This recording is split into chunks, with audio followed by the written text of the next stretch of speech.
Uh, am I audible, ma'am? Pulkit ma'am, am I audible? Pulkit ma'am, am I audible? Yes, yes. Yeah, thank you, ma'am. Very good morning to all of you. I, Dr. Aparna Agrawal, Department of Food and Nutrition and Food Technology, Lady Irwin College, welcome you all on national webinar on assessment of nutritional status in children with dual nutrition burden era. Before we start our session, I have an important announcement for all the participants. Kindly mute your mics and videos during the entire session.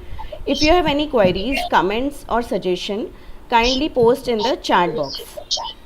I would now invite Dr. Pulkit Mathur, teacher in charge, Department of Food and Nutrition and Food Technology, to give us the opening remarks and introduce the today's theme.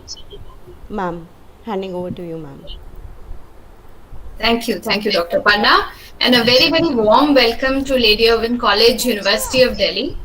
We are accredited as A+ by NAC, and we are currently holding an NIRF rank of 24.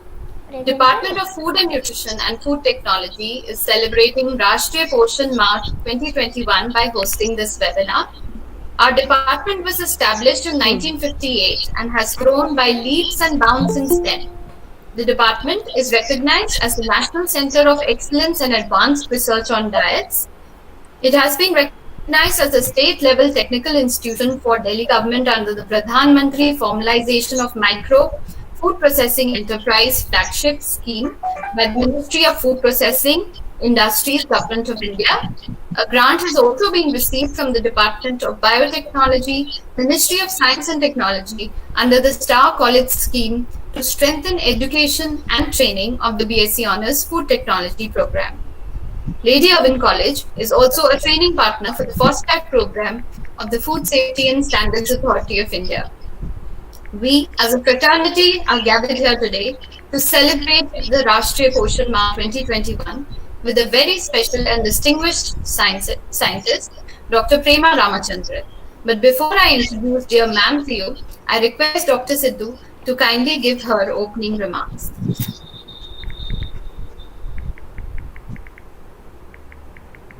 Ma'am, you're muted. Ma'am, kindly unmute.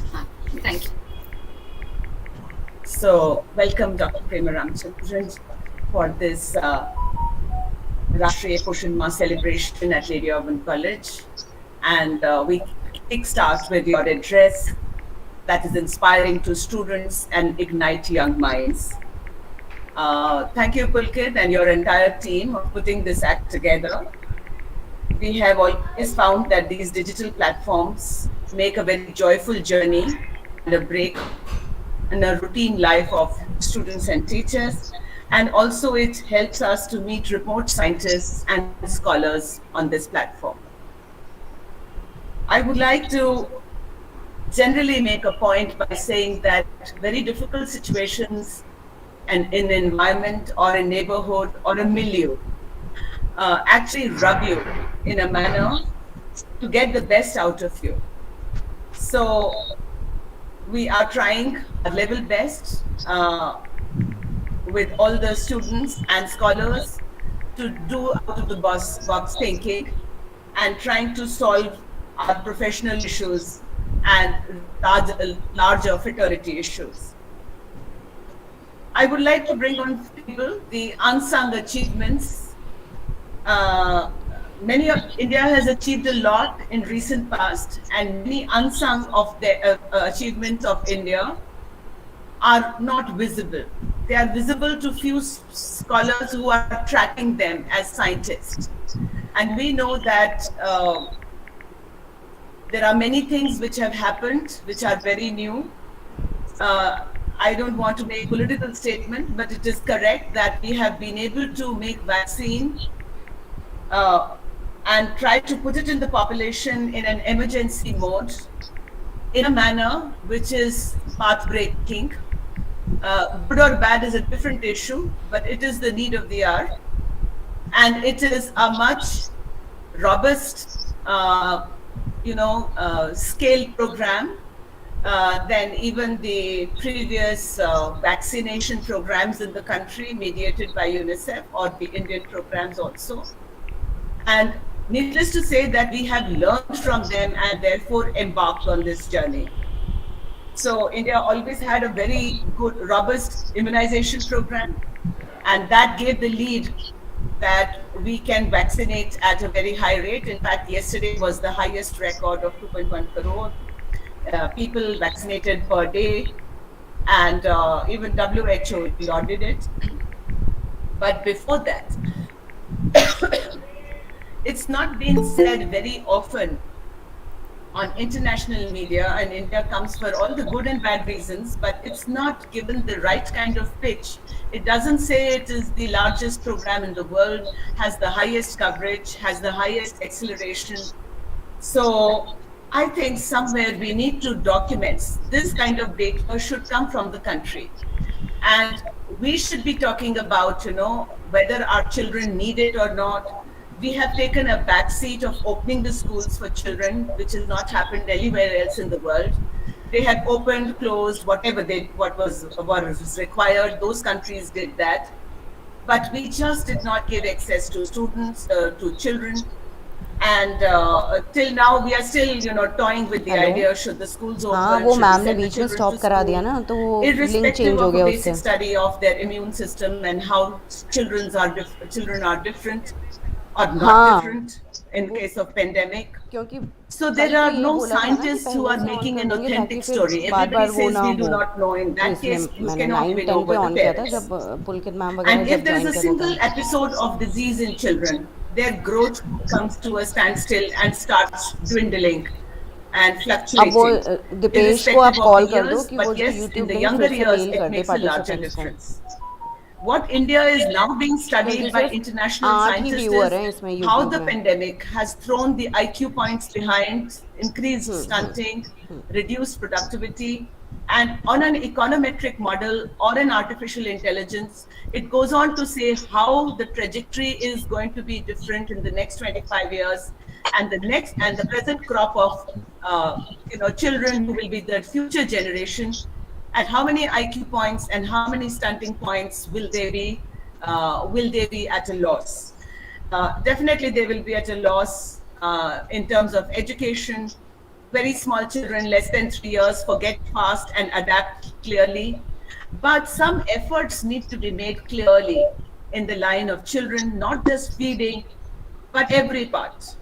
And when we talk about nutrition, we talk about children's play behavior, exploratory behavior, trying to understand their growing and their thinking pattern, reaching the growth potential.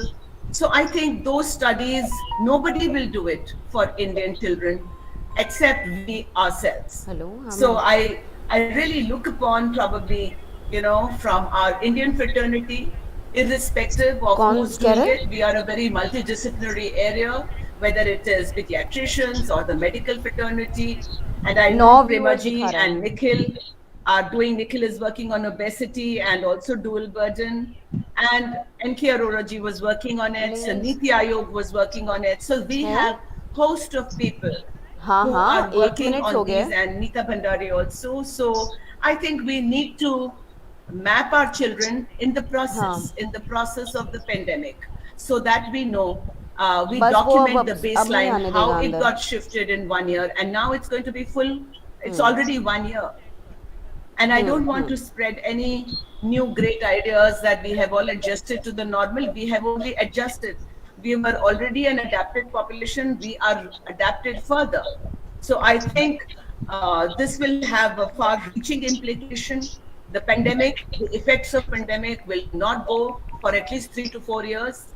History tells us in 2013 to 16. So most of these pandemics have lasted for 4 years. We cannot say the third wave will come, not come, will go away after December, next year will be normal.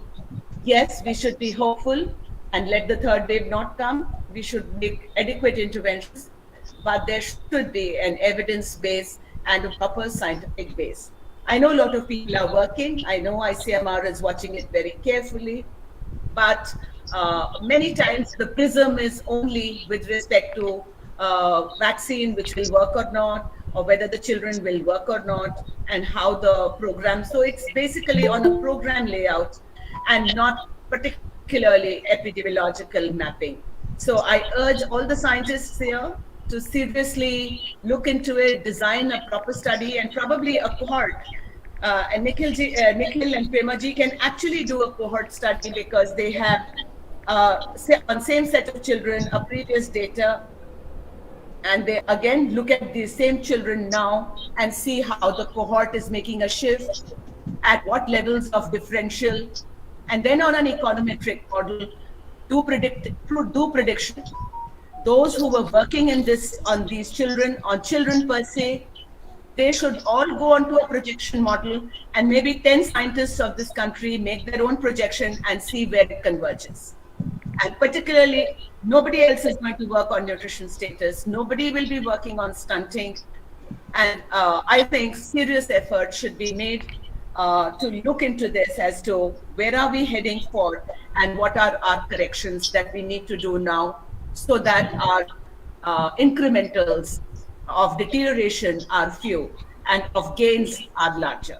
So with that, opening this remarks, I would really look forward to Premaji's talk somewhere around in the next 10 minutes. I need to go for the next meeting, so I really want to look forward to Premaji's talk. Welcome Premaji once again, and kickstart this Poshan Ma series with your talk and inspire the young students. Thank you. Thank you, Dr. Sidhu. You have highlighted, in fact, all of us should follow this, that the research in child nutrition is very, very important, and we do need to keep monitoring the growth of our children as a part of research and as a general, monitoring and surveillance model. With that, I would now like to introduce Dr. Prema Ramachandran, who actually needs no introduction to the nutrition fraternity. But for the benefit of our young students who have joined us, Dr. Prema Ramachandran is currently the Director, Nutrition Foundation of India. An eminent name in the field of nutrition, she is a medical doctor by training. She has been with the Indian Council of Medical Research for 25 years, first at the National Institute of Nutrition and then ICMR headquarters. Dr. Ramachandran has also worked as advisor for health, nutrition and family welfare in the Planning Commission for a period of 9 years, wherein she reviewed the national and state plans for these sectors. She has been a member of the 12th Plan Working Group for Nutrition and Health. She is a member of the Prime Minister's Nutrition Council and past president of the National Academy of Medical Sciences. She has been involved in the preparation of many important reports and research articles in the field of nutrition and health-related policy and program issues.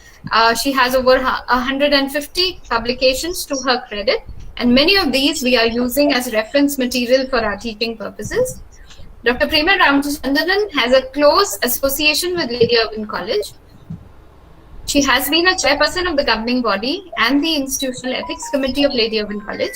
At the Department of Food and Nutrition, we look up to her as a very supportive mentor who has always been there for us despite her many other commitments. I request ma'am now to kindly deliver her special address. Welcome, ma'am. Thank you, Dr. Sidhu, and thank you, Pulkit.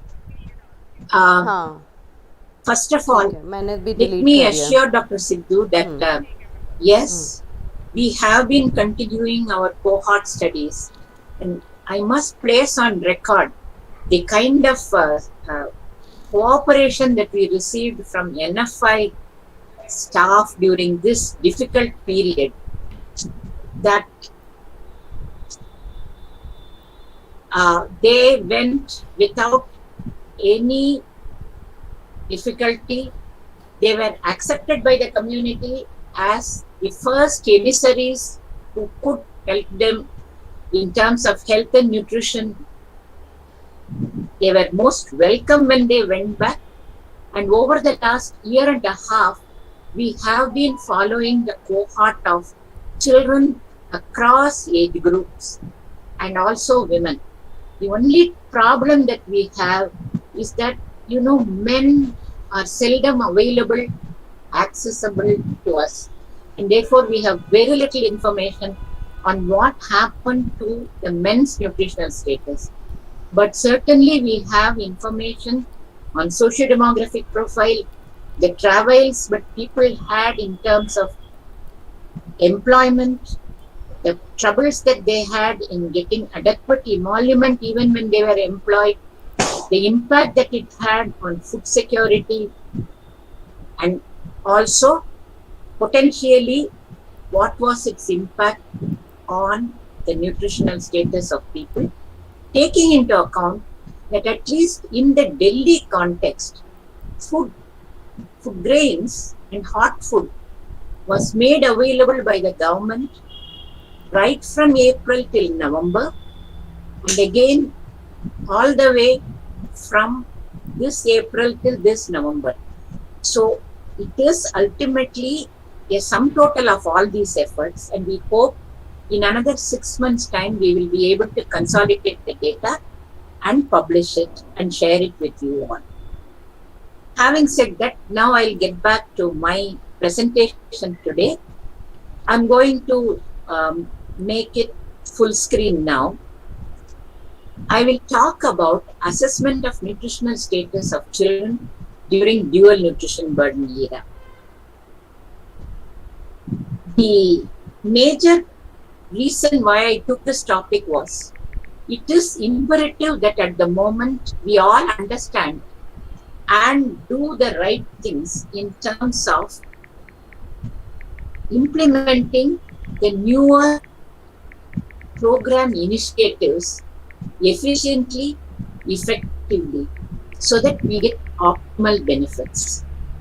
But during the course of my interaction with interns from various colleges, from various streams, from my own PhD kids, and also the healthcare and ICDS functionaries with whom we work, their frank statements very often showed that many of them do not really understand everything that we are saying. Different people understood different bits, but unless everybody understands and everybody is on the same page, the benefits that will accrue by appropriate implementation of the plan may not accrue. So that is why I have focused my presentation today on this issue. As you all know, the term dual nutrition burden was coined in the 90s to denote a phase of ongoing nutrition transition with high undernutrition, mainly among the poorer segments of population, and overnutrition, please remember, across all segments of population. During the last 2 decades, Indian scientists have been in the forefront of global efforts exploring epidemiological, clinical, biochemical dimensions, as well as health implications of dual nutrition burden. These studies, of course, defined the magnitude of dual nutrition burden in India. That is the first step. More importantly, it showed that undernutrition and overnutrition can be seen in the same family. There are a series of NFI publications on intra-family differences in nutritional status and its implication to implementation of some components of the program which take that family is the unit, FPDS. Second, we also said the same individual at different periods of time can have different nutritional status. The best example for this is the Delhi cohort studies, where undernourished children at the age of 12 became overnourished adults at the age of 30 and incurred enormous risks not only of adult obesity but also non-communicable diseases such as hypertension and diabetes. Finally, with the increasing utilization of WHO MGRS standards and use of BMI for age, we now know that the same individual at the same time can have dual nutrition burden. Typical example is a short, fat child. Short and so stunted, fat and therefore overweight. We also in India documented the transgenerational impact of nutrition and explored the challenges and opportunities India faces in combating dual nutrition burden. We must acknowledge that globally and nationally, the period between 1990 and 2015 witnessed the steepest fall in the prevalence of undernutrition, morbidity due to communicable diseases, and improvement in child health. This is globally acknowledged. But during this period, there was a substantial increase in the prevalence of overnutrition in children. Today we are talking about children, so I am saying in children. But in the overall context, overnutrition rates have increased across all age groups, right up to elderly. Data from India indicate that both under and overnutrition in childhood predispose to overnutrition and non-communicable diseases in adulthood. This tells you the overwhelming responsibility that we have today of dealing both with under and overnutrition if we want Indians to be normally nourished and healthy in the future. Currently, we in the country have to gear up to combat the familiar triad of persistent poverty, undernutrition, morbidity, as well as the rising trends in overnutrition and associated non-communicable diseases.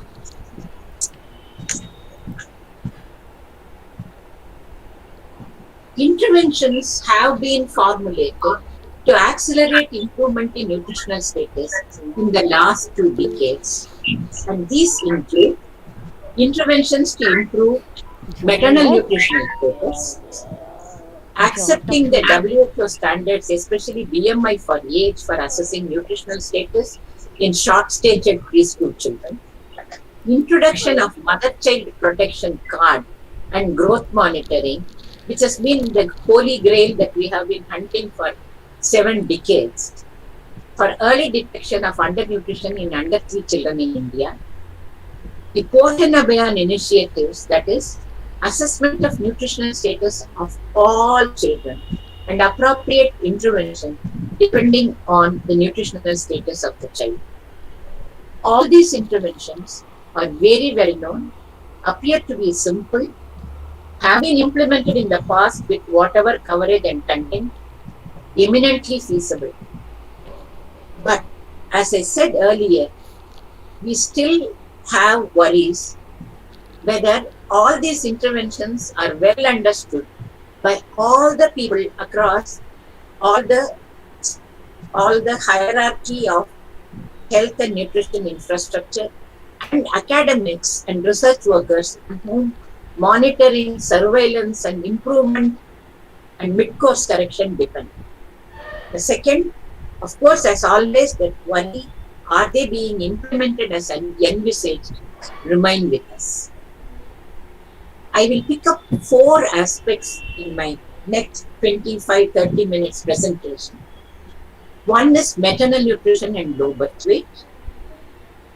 Second is use of mother-child protection card and growth monitoring. Third, use of WHO MGRS standards for assessment of nutritional status.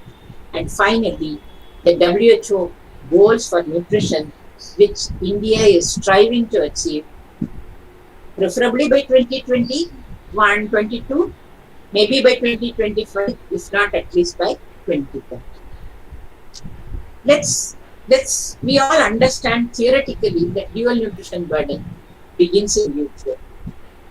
In the past, like when I was a student, we were always taught 70% of families spend 70% of their income on food.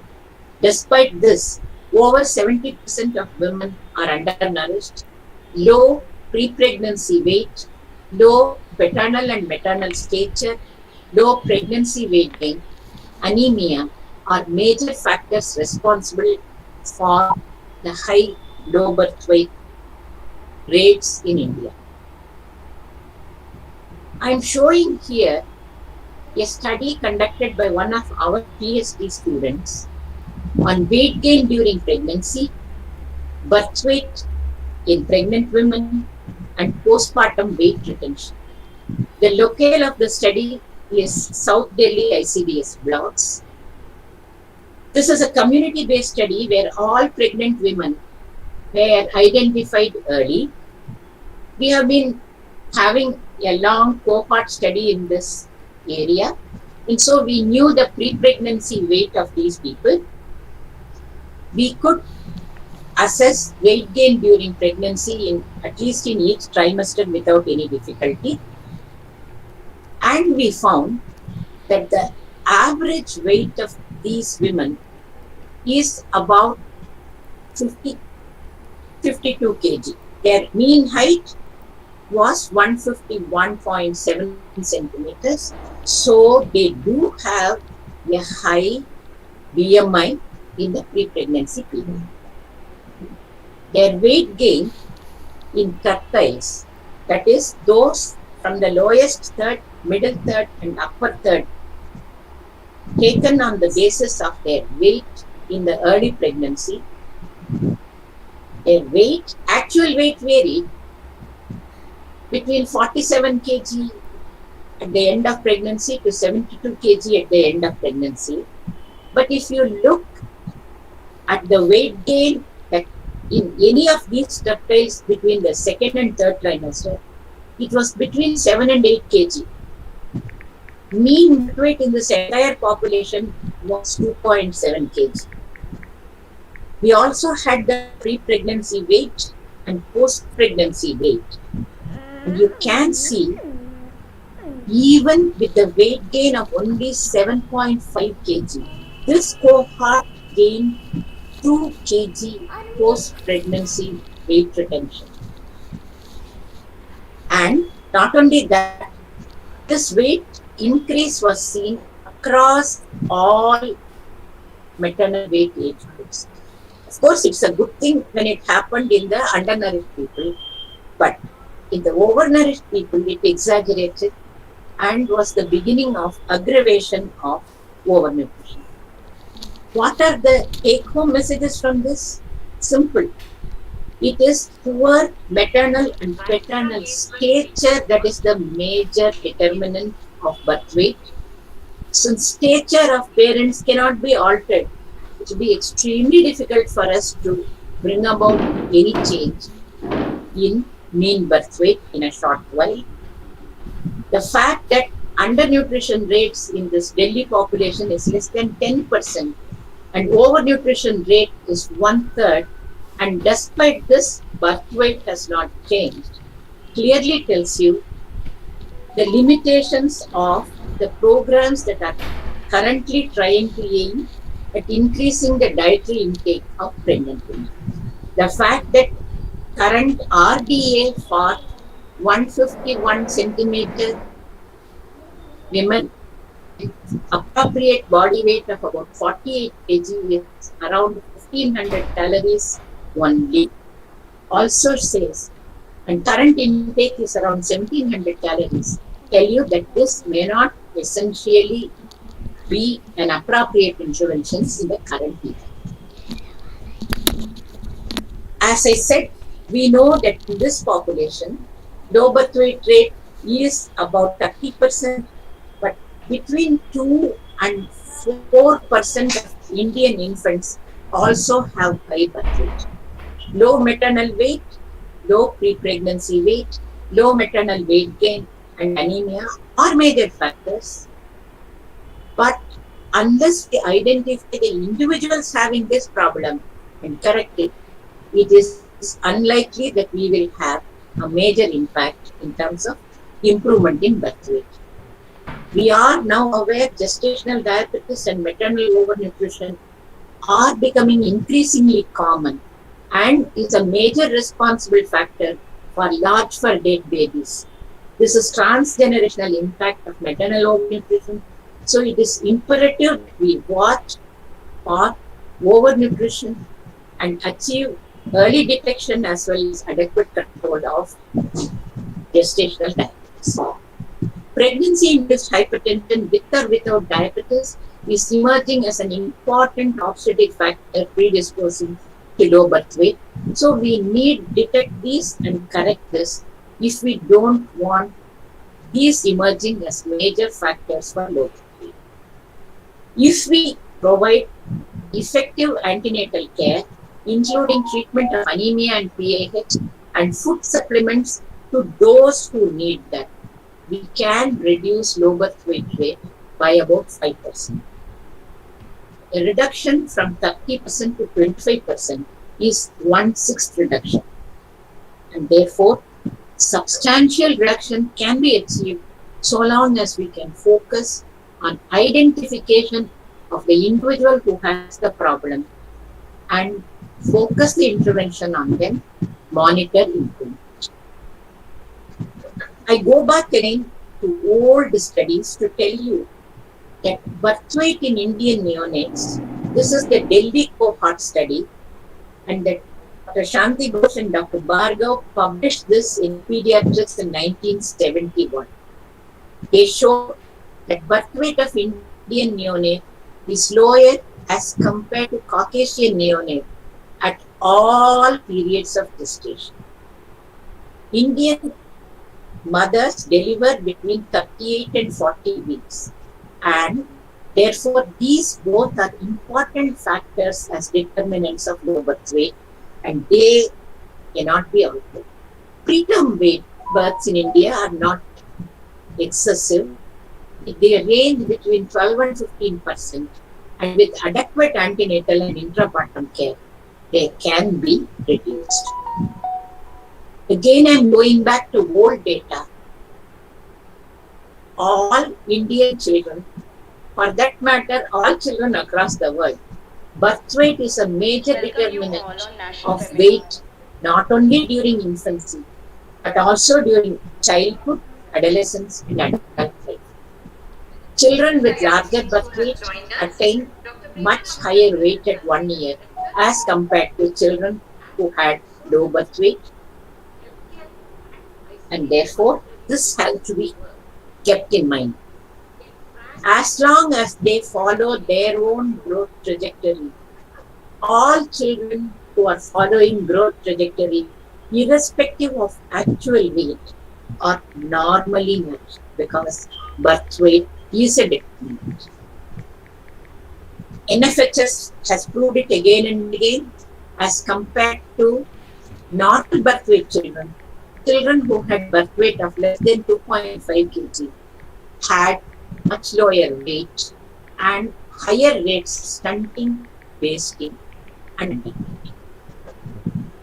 The consequences of low birth weight are many. Majority of low birth weight infants in India term IUGR. Their survival chances are much better than preterm babies with similar weight. With warm breastfeeding and prevention of infection, most of these IUGR babies will survive. Only those preterm babies and those weighing below 2 kg require intensive care nurseries. These were the wisdom of Shanti Ghosh and Dr. Bhargav, 1970. India followed these norms and therefore saved billions of lives within all the existing healthcare constraints. When we look at infant and under 5 mortality between 1990 and 2015, clearly India achieved the MDG targets despite the fact that global birth rate was 30% and India has the highest under 5 undernutrition rates. So, though we may not be ever able to achieve the low birth weight targets or stunting reduction targets, we have, and we will continue to achieve infant and under 5 mortality rates with optimal healthcare. What are the take-home messages? Please identify under and overnourished women and provide appropriate advice and monitor for improvement. Provide optimal antenatal and intrapartum care. Early detection and effective management of anemia, diabetes, PAH and obstetric problems are critical. We may not be able to achieve the steep reduction in low birth weight, but can strive and will achieve the maternal mortality, infant mortality, and under 5 mortality targets. So don't ever say, oh my God, what is happening today. Indians have certain peculiarities. By adapting to those and providing optimal care, nutrition care as well as health care, to those who need, we will be able to achieve mortality reduction and healthy survival. We'll now move on to growth monitoring using mother-child protection card. As I said earlier, growth monitoring has been the holy grail, especially for people of my vintage. We all thought by growth monitoring we will achieve early detection of undernutrition before fall in the grade of nutrition occurred, and we can achieve wonders. But for that, we require to be able to catch all infants and under 2 children every month, weigh them accurately, plot it on the individual child card, and look at growth. We never had any of these, and therefore the Holy Grail remained one of those highly priced dreams. But the last 2 decades brought several of what we thought are essential prerequisites within our reach. Accurate portable weighing balances are readily available. It's very easy to accurately measure the weight of the child. We allow the baby to be carried by the mother, then later weigh the mother alone, compute the baby's weight. Balances have accuracy of 100 grams. We know that infantometer to measure length are not readily available. Measuring length of infants and young children is not at all easy. There can be great inaccuracies. So, for infants and children in the first 2 years, weighing is the most appropriate and widely used method for monitoring growth. The Mother-Child Protection Card containing the WHO growth chart is now available with the family in over 80% of infants. No mean achievement considering that this card was introduced only in 2007. How is the card used? It's generally used to mark immunization, but weighing and plotting for weight for age in the growth chart is not being done in program settings. One of our PhD scholars took up operationalization of Mother-Child Protection Card for growth monitoring as a research project. I will present some of the major findings from her study and the conclusions that were drawn by her, and also the frontline workers in the community where we are working, and ask you to have your own conclusions from these. What was the biggest advantage of plotting weight for age in the growth chart? This is the greatest according to both the frontline workers and our PhD scholars. Earlier, always weight at the time when the child was weighed and comparison of that with the MGRS standards were used to grade the nutritional status of children. That means a child which was born with a 2.1 kg birth weight and continued in that trajectory will all through the first 2 years of life be called severely undernourished, repeatedly referred, parents in tears. Children who are born slightly bigger than that would still be called undernourished and, perhaps given greater attention and bear the stigma of being small, underweight, poorly nourished. You are not feeding. And they recognized only infants with a birth weight of 2.7 kg or higher as normal.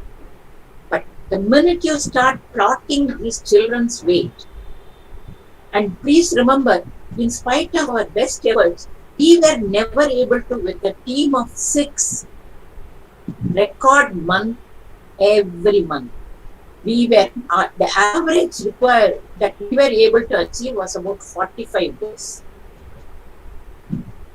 Despite this, very, very clearly, all the three infants shown here are absolutely normal. Each is following their own trajectory of growth: green, pink, and black. This is understood by not only our PhD scholars, but by the health and ICDS functionaries, and when explained to mothers and their families, provided a lot of comfort to all of them. So this is the greatest gain of introducing growth chart. How about plotting for weight in the growth chart in MCPC?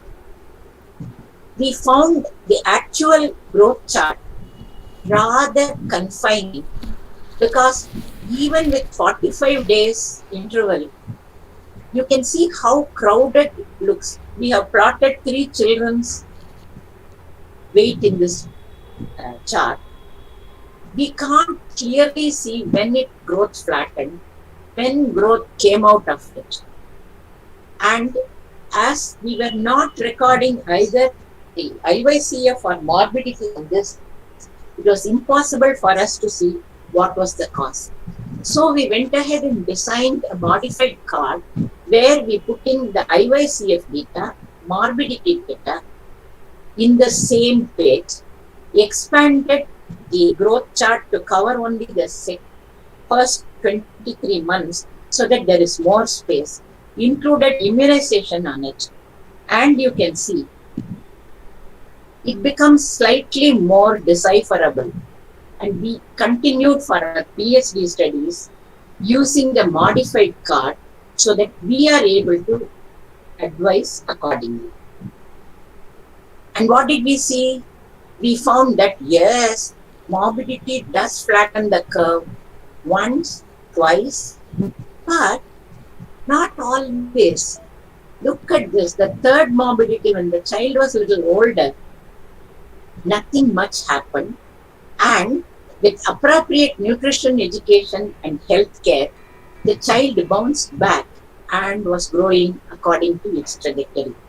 So 2 lessons: not all bouts of morbidity result in flattening of growth, but timely health care and timely advice on appropriate nutrition allows the children to grow according to their own normal trajectory. One of the common causes for low growth in the later months is delay in introduction of complementary feeds. This can be very clearly demonstrated and can be used for nutrition education effectively. Providing information on infant feeding and morbidity in the same page enables the causal linkage between these and makes the people understand and correct it. So it is an effective communication tool. Finally, our PhD student looked at the advice given on growth monitoring. Please follow 3 consecutive months and then only call a child growth retarded. We found that if we follow this definition, persistent deterioration was seen in 4%, persistent improvement was seen in 3%. In majority, changes were inconsistent, and in 45% no change occurred. We think these 2 are our greatest successes. We were able to maintain optimal IYCF and reasonable health care so that the deterioration in nutritional status as assessed by weight, please understand this, I'm not talking about stunting.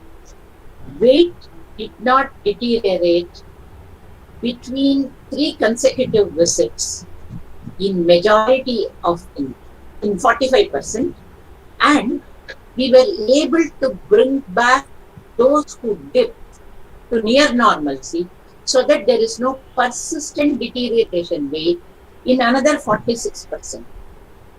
This is a major achievement, but I don't think anybody really recognized the importance of these findings. Finally, our touchstone for everything are the Anganwadi workers and the ANMs. What did they do? They said, oh, mother-child protection card is an excellent thing for nutrition and health education. They willingly and effectively used it. And over years, there was substantial improvement in exclusive breastfeeding. In 2010, it was 20% exclusively breastfed for first 6 months. By the time this thesis was completed in 2019, almost 80% breastfed exclusively for 5 months.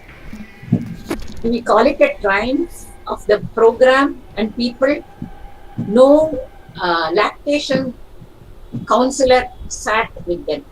It was ordinary program people, plus research inputs, communicating the same message, all speaking the same, all using the same part, all communicating the same message. They also had access to health care, and therefore morbidity did not create much havoc in them. What were the ICDS workers' statement regarding growth monitoring? We maintain our NPR. It is very difficult to take monthly weight. I'm willing to plot it, but we know that the dip in growth did not always occur. We have seen it in your cards. Nor did wrong IYCF and morbidity occur with result in dip. So why should we wait for dip? Anytime we wait, we tell them the appropriate nutrition for that age. If they were deviating, we will emphasize the deviation is wrong. If the child is morbid, we will tell them to go to the hospital. If there is any dip, even for a month, we will tell them, look, feed once more. Why should we wait for 3 months? And we concurred heartily with their understanding and their implementation. We now move on to MGRS standards for use of nutritional assessment of nutritional status. We all knew chronic energy deficiency initially leads to wasting. Slow growth is an adaptation for continued CED, and the child becomes stunted. The stunted children have normal BMI. If energy intake is too low, even to meet the requirement of stunted children, wasting occurs and the cycle continues. This is a graphic registration record of this. Some of you will recognize this was drawn by DT in 2004 at the beginning of her dissertation work. Normal weight, height and BMI, normal height but wasted child and therefore low weight. The stunted low weight child but having a normal BMI, stunted low weight, low BMI child. So, when undernutrition alone was the problem in children, we used underweight and stunting to assess prevalence of undernutrition. With the emergence of dual nutrition burden, we changed over in addition also to BMI for age. Okay? And therefore, when we use the NGRS standards, we are now able to identify 3 groups of children based on BMI. A normal height, normal BMI child, a tall, normal BMI child, a short, normal BMI child. Normal BMI children, irrespective of their height, do not require any intervention because height reduction can only be prevented, cannot be corrected. We have normal height wasted child, we have short wasted child, we have tall wasted child. irrespective of their height and weight, all children who have wasting have energy deficiency for their height and age, and therefore they all require additional energy intake to ensure that they grow according to their linear growth trajectory. Children can be fat, normal in height, short and fat. This is dual nutrition burden in the same child. Tall and fat. All these children require greater physical activity so that they can quickly regain normal BMI and not incur the health hazards associated with high BMI. What else did we learn? These three indices of undernutrition, stunting, underweight and wasting, especially underweight, is globally used to monitor food security. We have the distinction of having the highest stunting, underweight and wasting rates in the world, and therefore India's global ranking in terms of food insecurity is terrible. But today there is a growing recognition with all the research studies carried out in India that high undernutrition in Indian children is not at all due to household food insecurity. Low birth weight, poor infant feeding practices are the major determinants of lower growth, and the state of food insecurity, which is a FAO publication, acknowledged in 2013 that there is a dichotomy between food insecurity and child undernutrition in not only in India but in the entire Southeast Asia. That is one job done. We should not be damned because we have high underweight rate as being food insecure. But have all nutritionists understood what is the relationship between stunting, underweight and wasting in relation to age in preschool children? We all know that all these three indices are widely used for assessment of nutritional status, and therefore I said high undernutrition rate as determined by underweight, wasting and stunting rates. But they are three distinct rates and they move in different ways during the first 5 years. In the first 3 months, about a third of our infants are stunted, underweight and wasted. This is low birth weight, in poor intrauterine growth in terms of length as well as weight, and of course BMI. But then what happens? If you look at weight, underweight rate goes up between 3 and 12 months. Perhaps this is basically because of some hitches in appropriate feeding practices. We know that stunting occurs after weight reduction has occurred. So we see an increase in stunting rates between about 9 months and 23 months. And what happens then? From about 40%, stunting rates go up to 60%. In this period, the weight remains relatively constant. So, we are not giving the child any new insults. The jump between 9 months and 24 months is partly because of feeding practices and some morbidity perhaps in some states in the earlier months, which need to be corrected by appropriate program. And the jump from 39 to 60 is perhaps because of parental stature being the most dominant one. That many children, majority of children, really are getting a reasonable amount of food in the current era. This was not true 40 years, 30 years, even 20 years ago. They are getting adequate food.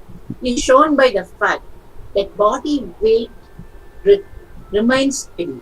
There is no increase in underweight rate, and stunting rate in fact comes down to a manageable 40%. So if you compare what was there at the first 3 months and then see what is at 5 years, there has been no deterioration in, not massive deterioration in stunting, not any change much in underweight rates. But what has happened to BMI? There has been a steep fall between 9 months and 24 months. Why? Oh God, is there a nice improvement? Wasting has disappeared. Oh no, wasting didn't disappear. BMI is a ratio between weight and height. When stunting rate went up, wasting rate went down. When stunting rate comes down, the wasting rate goes up. That is the interpretation. So every time you say, oh my God, wasting rate is increased in Tamil Nadu, so they are not implementing. Please have a look at the stunting rate. Stunting rate in Tamil Nadu has shown a consistent decrease over the last 20 years. So we should never interpret BMI as a standalone indicator. It should always be interpreted along with what is happening to it. And when do we intervene?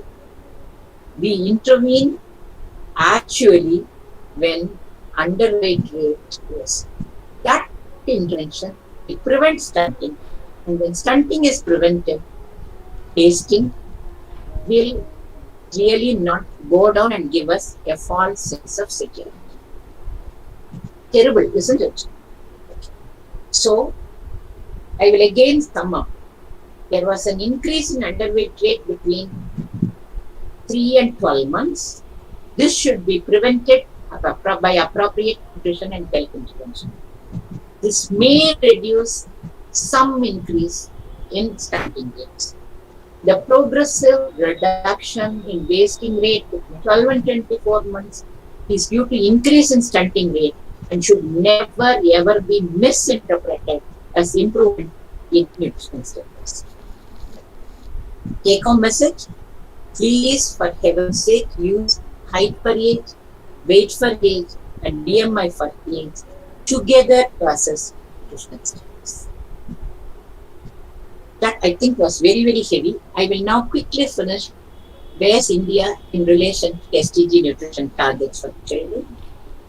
We have 4 global nutrition targets: 30% reduction in low birth weight, 40% reduction in under 5 stunting, childhood wasting to be brought down and maintained at 5%, prevention in rise in overnutrition. We have, as I said, highest low birth weight rates, but relatively low under 5 mortality rate. So, despite no achieving the goals for low birth weight rate reduction, we should be able to achieve under 5 mortality rate reduction. We have highest prevalence in stunting in the world. India is the home of largest number of stunted children. Stunting in Indian children is not due to chronic food insecurity. It's mainly due to low birth weight. You can see very clearly the mean of Indian height is at the -2 SD of the WHO. Whatever we do, we cannot bridge this gap in any short time.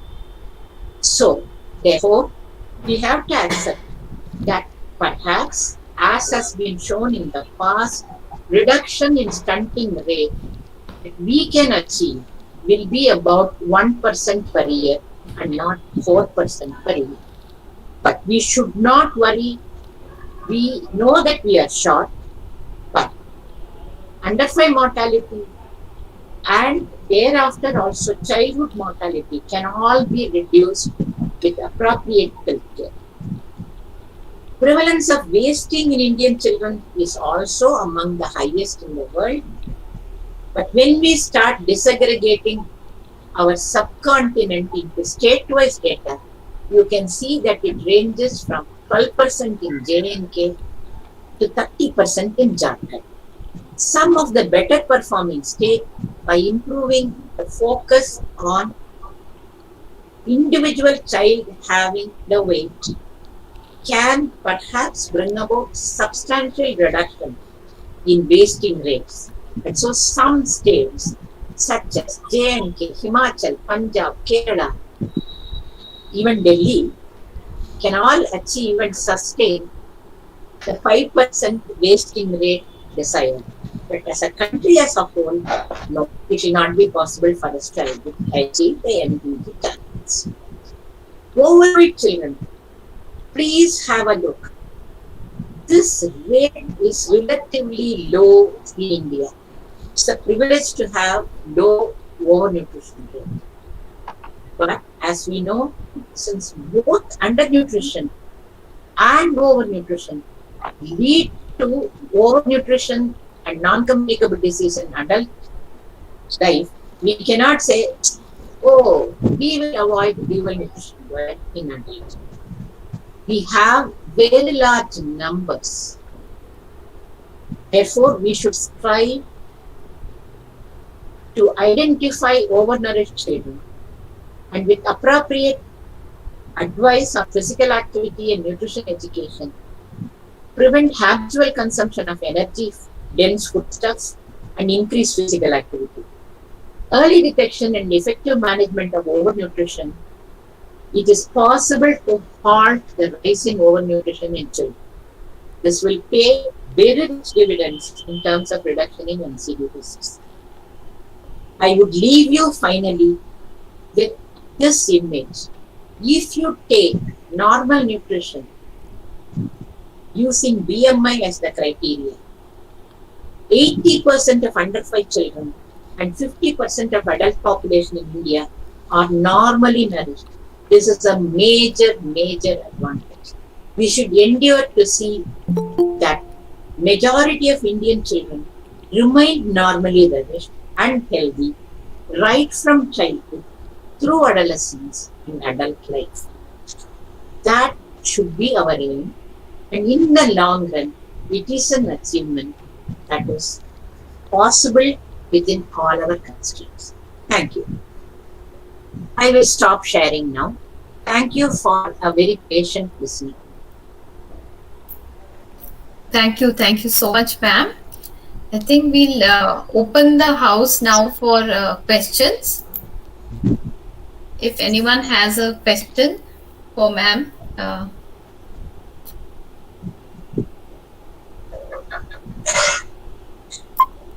I have stopped sharing, Yes. but Pulkit, I need advice. How do I get back to my video mode?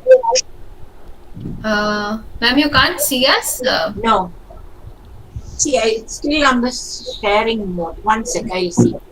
Yeah, I have come back. Yes, I'm also learning, as you can see. Okay, you can see us now.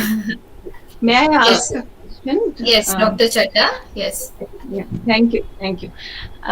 Ma'am, actually, it has been really a thought-provoking, as always, your presentation. Very research-oriented, and there is so much to learn. Ma'am, there are actually two things which I want to understand, if you can help. One is that, in the light of what you have presented with respect to what needs to be done, because stunting, as you say, cannot be overcome very quickly.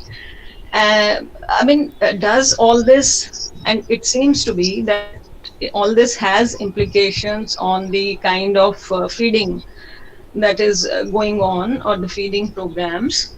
And secondly, if we say that it is intergenerational, and then, stunting is, 1/3 of the babies in any case start, with low birth weight.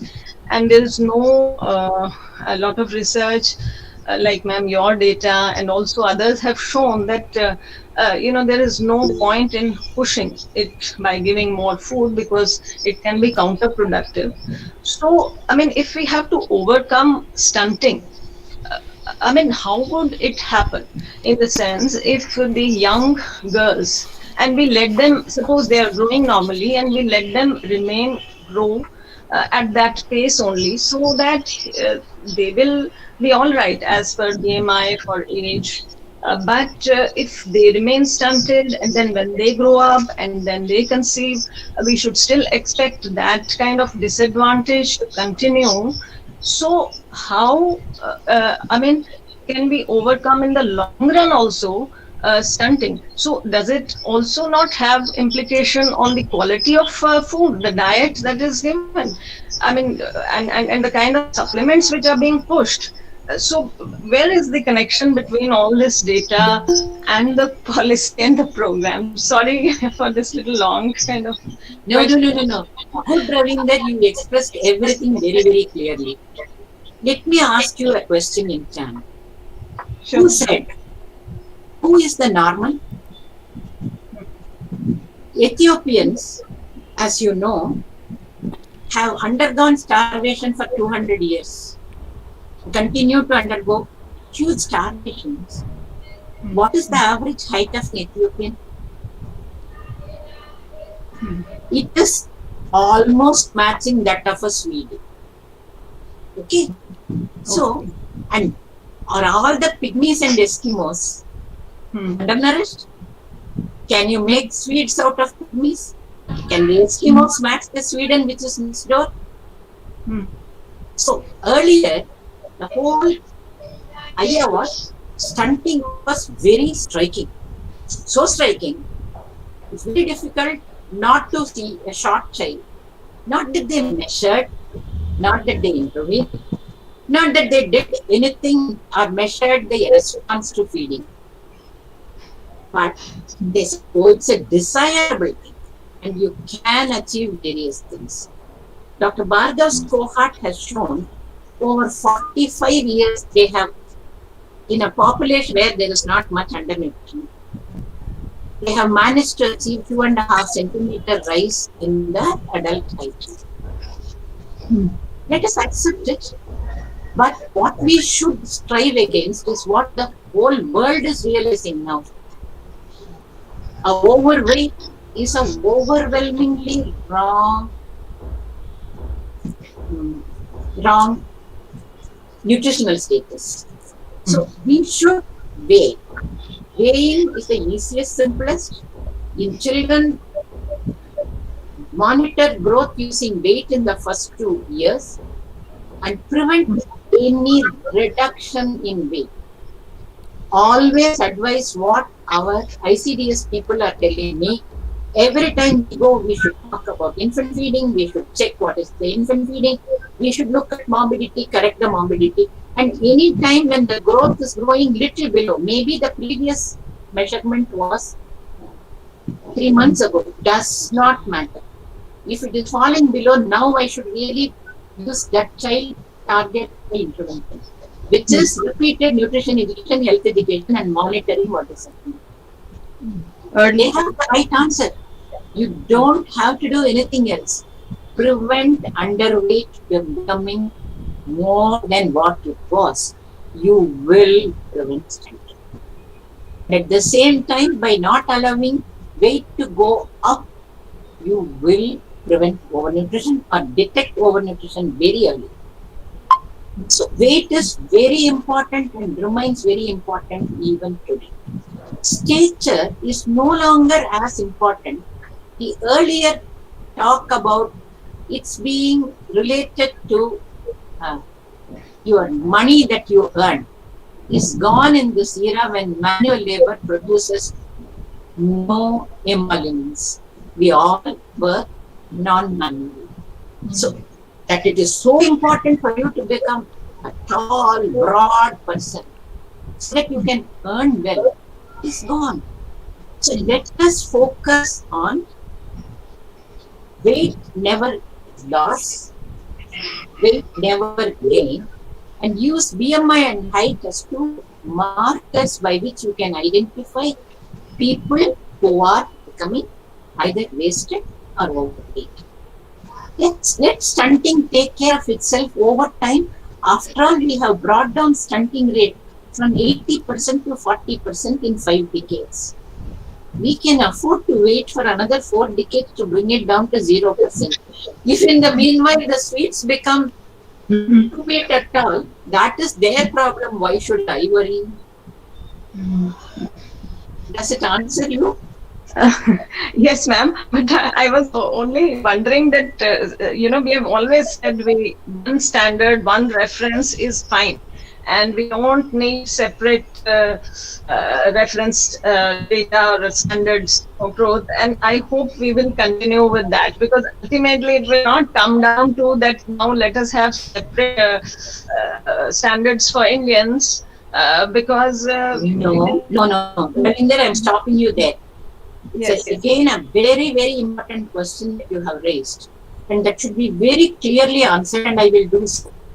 We have given you standards and standard charts. Your job as nutritionist is to teach that each child is unique. My child and Pulkit's child will not have the same height. You can stand on your head and eat anything under the sun. That difference will exist. No person can have an individual standard. All that you have is start the earliest recording that you have. Thereafter, whether it is height, weight, or BMI. Pulkit and I are plump. We always wear. We are not gaining weight. That is our trajectory. Leave us alone. So, whether it is BMI, whether it is height, or whether it is weight, establish the trajectory right in the as early as possible, and thereafter continue monitoring trajectory for all your life. No need for any 250 standards. You make a clear statement like FAO did. Height in Southeast Asia is not a measure of food insecurity. They have now moved to assessment of dietary diversity, adequacy of energy intake, adequacy of micronutrients, the so-called FIVES mechanism.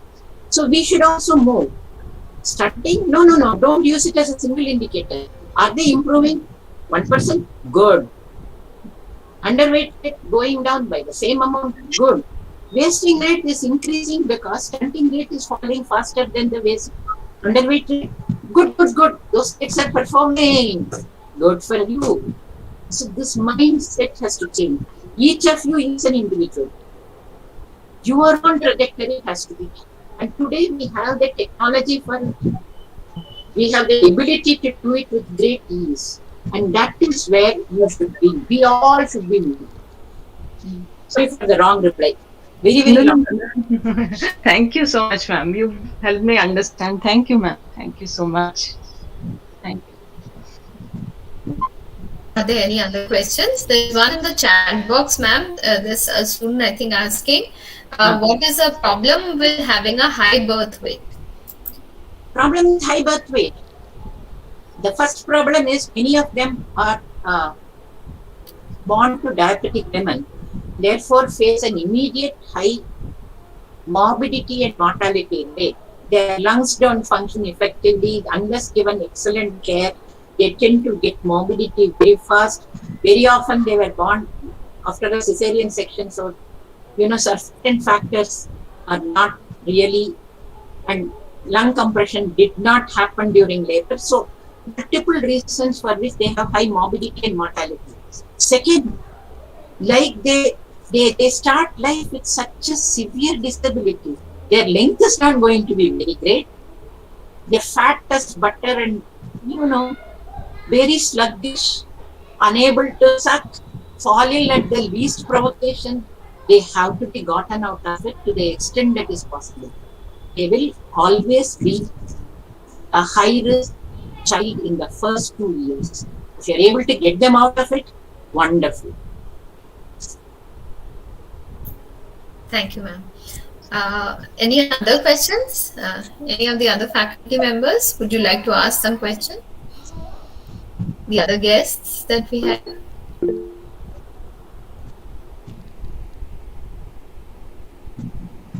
any observations or comments. Ma'am has also offered that you can email to her and she will reply. Ma'am, Dr. we have Kantan? a appreciating comment on the YouTube live stream link for Okay. Dr. Prema Ramachandran and for the organizer. Should I read it, ma'am? Yes, please read it. Yeah. So it's from Miss Richa Jaiswal. She said, "Congratulations to the organizers for picking up important topic for the knowledge share, and Prema ma'am is great as always." Thank you, Dr. Dipesh. I think Dr. Kanta Sharma wants to ask a question. Ma'am, please unmute yourself. Thank you, ma'am. I have a comment. Yes, ma'am. Emily, thank you for despite the difficulties we are having. It has been very good. Still your best, and we have learned. Again, repeatedly your performance has always been. We can't hear the voice Nice to see. Thank you. Thank you so much, Dr. Sharma. It is a real pleasure to have you with us as always. You know, my suggestion, Pulkit, is open and tell them all to send, because you know it's overwhelming. It took me a week to prepare this. Yes. So let them send the questions by email to you or to me. All of them will be answered. That is my duty, and I will do it. Okay. Yes. You have overshot the time with the devil. No problem, ma'am. No problem. Dr. Kanta Sharma, you were saying something else. We can't hear you very clearly, ma'am. Oh. Ma'am, we are unable to hear you very well. Okay. Dr. Pasti, you were also wanting to say something? All right. Thank you. Dr. Sharma, we are unable to hear you at all, ma'am. Ma'am, can you join again? Maybe then your voice will be clearer. If you can disconnect and join again. I don't know lot of technical problem. Can you hear me now? Can you hear me? Yes. Yes. Can you hear me? Yes, Okay, ma'am. never We can mind. hear Okay. you. Okay, I just wanted to congratulate you both because you have tried your best to give us something during the Rashtriya Poshan Week, which I started in 1982. I feel very happy that the number of activities are going on during this month. Thank you, Pulkit. All the best to you. Thank you, ma'am. Thank you so much. Thank you, Dr. Dr. Sharma. That's really great. Dr. Pasi, would you like to unmute and ask your question? Dr. Pasi?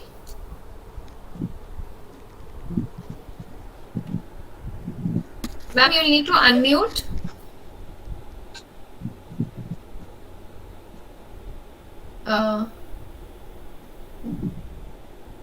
Dr. Pasi? I don't think she's... Dr. Anjani, would you like to ask in the meantime? Thank you so much, ma'am. Ma'am, we always wait for Prema ma'am for her talk. Thank you so much, ma'am, for being here.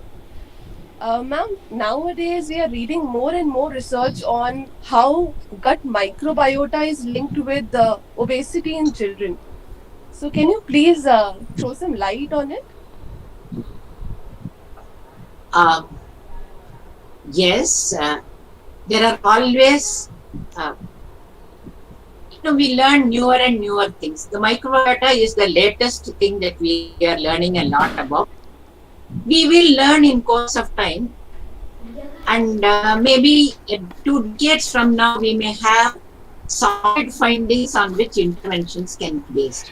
At the moment, we are trying to achieve some reduction in both over and undernutrition using the technology and measurements that were very well documented over the last 7 decades. You know, a saturation point will come even for this. After that, we will we will look at microbiota, we will look endocrinal changes, like originally we tried doing good delivery care to improve mortality. Then we said better neonatal care. And once we have achieved, we are now looking at congenital malformations. So it is an evolving thing. Nothing in life is static. But microbiota at the moment will not be in the forefront of interventions to reduce under and overweight. Thank you so much, ma'am. Dr. Preeti? Thank you, Pulkit. Thank you very much, ma'am, for such an enlightening presentation. It was very, very informative. My question is very simple, and it is with respect to the nutritional care that we give to children who fall ill.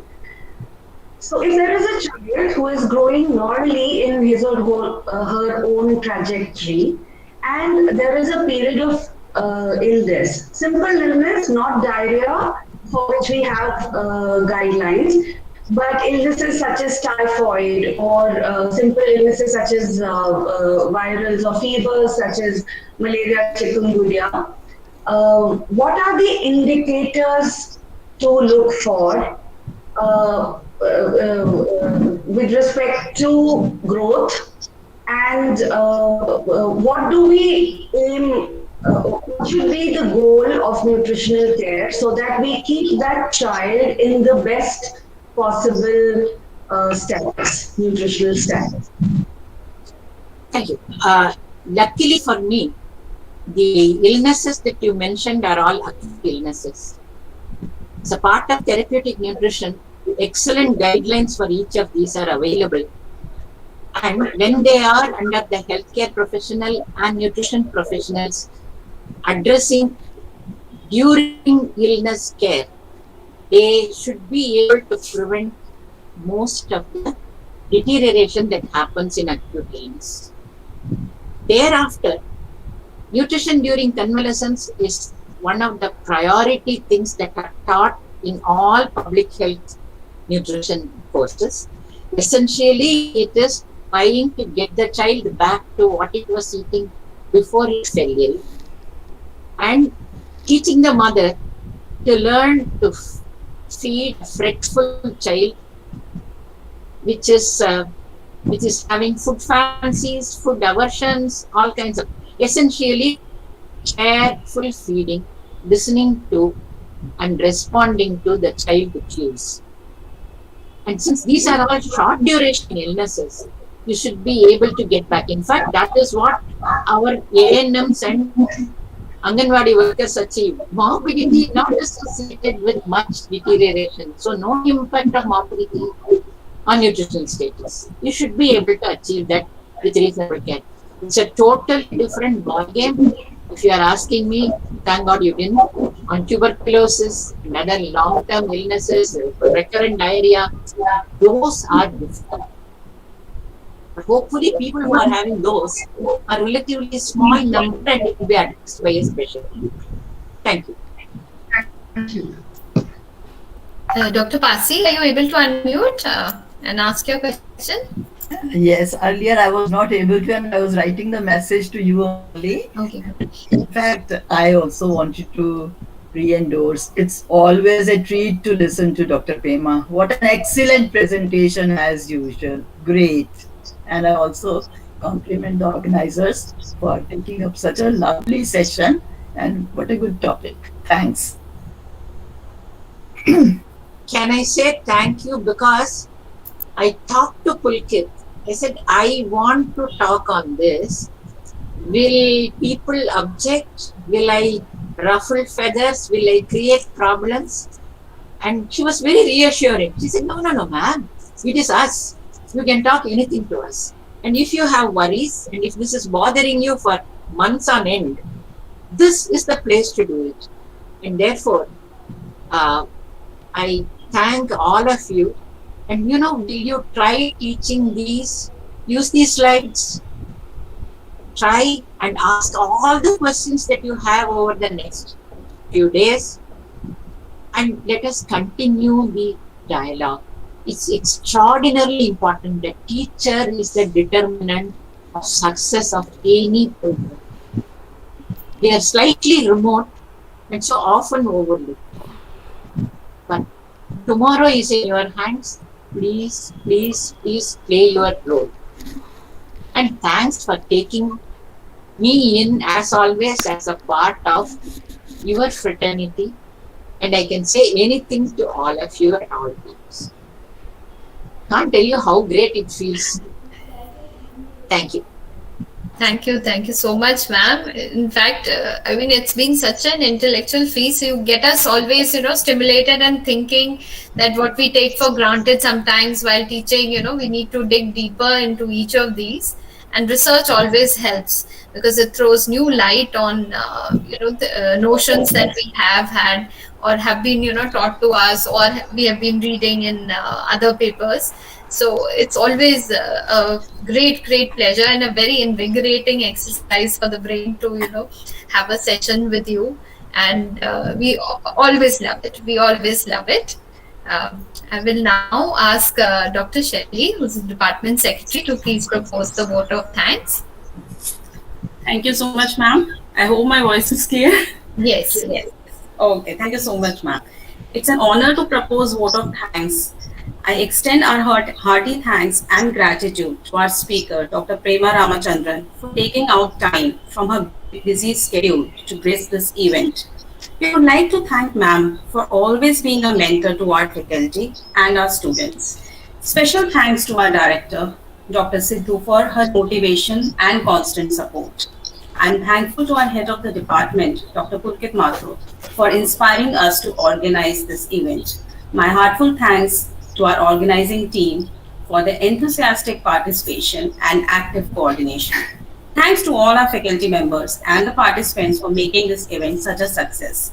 With this, we conclude our session today. Thank you all. Have a safe weekend ahead. Thank you so much. And thank you everyone for making this event a success.